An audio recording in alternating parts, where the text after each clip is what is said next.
Hey, curious minds, welcome back to The Unlocked. I am Melissa Simbi. Today, we're going to talk about the fall of the Golden Kingdom, King Louis, Marie Antoinette, and the French Revolution. Let's get into it.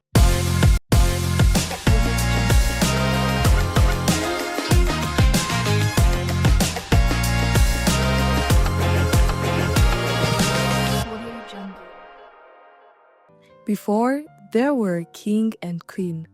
They were just two teenagers caught in systems they never chose. Louis XVI wasn't born confident. He wasn't born powerful. He wasn't even supposed to be king. He was the quiet middle child, the shy one, the one who would rather sit in a workshop fixing locks than speak to a room full of nobles. His older brother, the charismatic one, died. And suddenly, France looked at Louis and said, "Congratulations, you're next." Meanwhile, hundreds of miles away in Austria, Marie Antoinette was growing up like a royal version of a TikTok trend. Fashionable, adorable, the center of attention.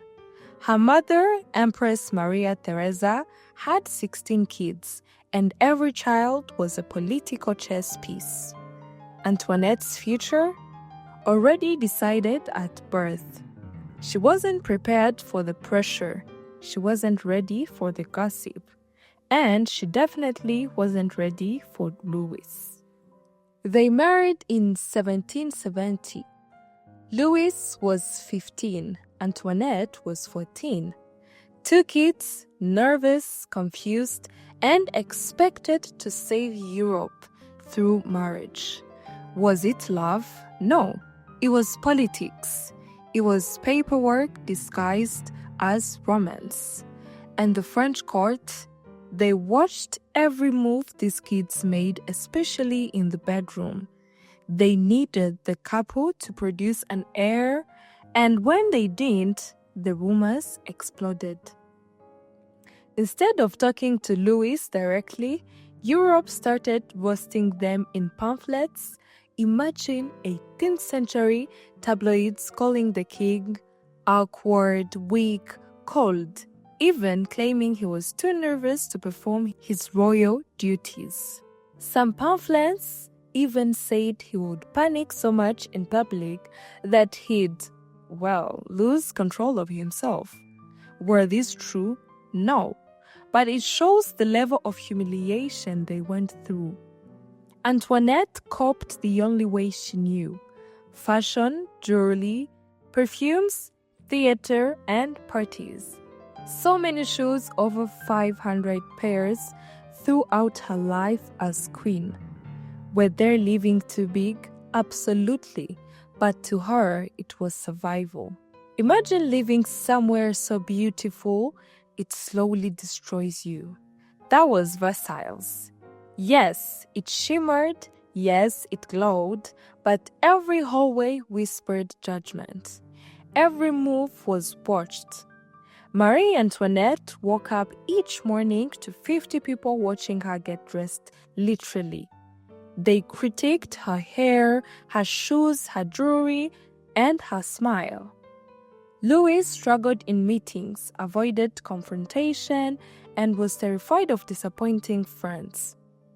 He tried to help the poor, but he hesitated when France needed him to be decisive. The king was anxious, the queen was overwhelmed, and the kingdom was collapsing. Let's talk class. France had three social estates: the clergy, the nobles, the common people.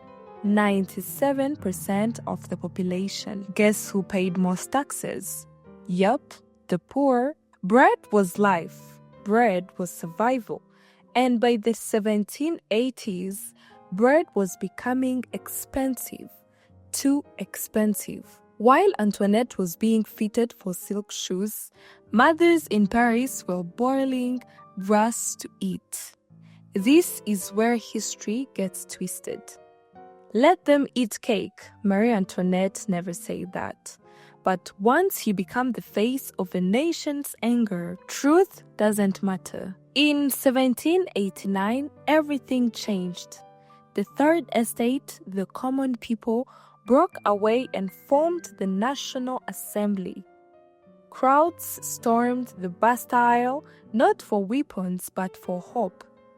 Louis froze. He didn't know what to do. His advisors argued non-stop. Antoinette begged him to fight, to take control. France was on fire and the crown stood still. This is one of the most powerful moments in French history. Thousands of women, hungry, angry, determined, marched to Versailles.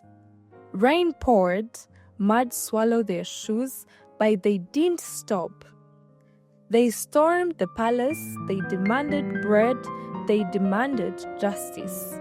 They forced the royal family to move to Paris not as rulers, but as prisoners.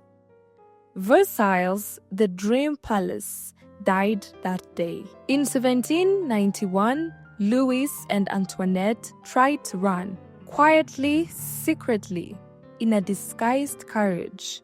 They almost escaped. But a simple postmaster looked at Louis and thought, "Wait, I've seen this face before." He recognized him from a coin. And just like that, the escape failed. The royal family was dragged back in shame. Europe laughed again. France became furious. By 1792, France was done with kings. The monarchy was abolished. Louis XVI became Citizen Louis Capet. He was put on trial for treason. He tried to explain himself, but the crowd wouldn't listen. The drums were too loud. On January 21st, 1793, Louis XVI was executed. He was 38. Marie Antoinette followed months later. Her hair turned gray in prison. She wrote heartbreaking letters to her children. She walked to her execution alone, thin, sick, exhausted. Nothing like the glamorous queen people loved to blame. Her last words weren't dramatic. She apologized for stepping on the executioner's foot. The French Revolution gave the world human rights, equality under law, the end of feudalism, and freedom from the old aristocratic system.